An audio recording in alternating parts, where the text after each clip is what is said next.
Bagaimana permintaan ayam kampung di pasar lokal selama beberapa tahun terakhir? Berkaca ke 7 tahun yang lalu, bandingkan saat ini jelas jauh ya.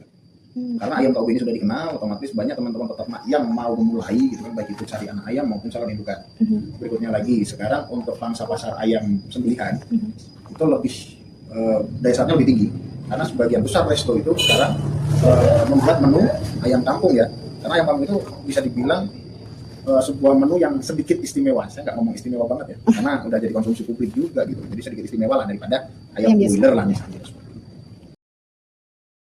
Secara tidak langsung, ketika manusia bertambah, kebutuhan akan sumber daya atau sumber protein hewani pun akan meningkat. Dan protein hewani yang bisa dibilang cukup istimewa dan nggak begitu gede, itu ayam kampung.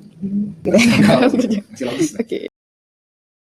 Sebenarnya di usia itu ada anak ayam ya, itu setiap 5 hari kita ada 150-200 ekor pasan. Nah, terus kalau untuk calon indukan sebenarnya ya kurang lebih sekitar, jadinya fleksibel ya calon indukan. Karena nanti kan calon indukan itu kan nggak sembarangan juga. Ketika kita menyediakan calon indukan usia 3 bulan, kita harus melaksanakan seleksi, ayam pun rekod kesehatannya bagus, vaksinasi dijalankan tepat waktu. Nah, itu kan jadi acuan dasar. Nah, yang jelas kalau calon indukan fleksibel, menyesuaikan permintaan aja. Nah, untuk serapan ayam potong paling enggak ya sekitar 1 bulan itu 200-300 ekor. Strategi pasar itu sebenarnya dimulai dari strategi diri sendiri. Dimulai ketika belajar jangan nafsu, pelihara sesuai kemampuan. Saya sering bilang maksimal pelihara untuk pemula itu 100 itu udah maksimal banget. Syukur-syukur jangan 100 gitu. Karena kenapa? Nanti Anda akan terbebani dengan market. Kedua, pelihara sedikit dengan pelihara banyak, nanti nilai akhirnya akan berbeda ketika masih pemula loh ya, garis bawahnya nih. Kenapa? Karena kalau pelihara sedikit, ibaratkan ketika panen, nanti kita jual nyicil bawa ke pasar itu harga akan lebih tinggi daripada nanti bakul keranjangan sampai ke rumah, ke kandang. Karena biasanya apa, ketika pembeli ini sampai ke kandang nanti ada istilah, ya udahlah 30.000 atau 25.000 root atau ambil semua dengan harga 25.000 per ekor. Nah, itu kan sedikit memberatkan buat peternak, apalagi yang modalnya mepet. Dijual nggak dapat untung, nggak dijual aku nggak kuat ngasih makan. Iya, jadi kepepet. Iya, jadi untuk menghindari itu semua, yuk lebih bijaksana lah dalam menentukan populasi awal ketika belajar.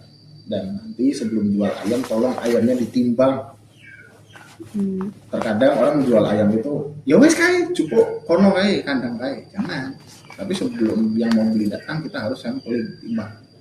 Dan itu yang menjadi acuan kita dalam negosiasi harga. Sebelum ke titik itu sebenarnya saya pribadi sering ngomong, walaupun peliharanya sedikit, tolong pengeluarannya dicatat.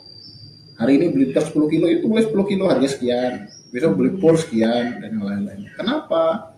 Ketika nanti sudah mendekati waktunya panen, kita bisa hitung biaya produksinya.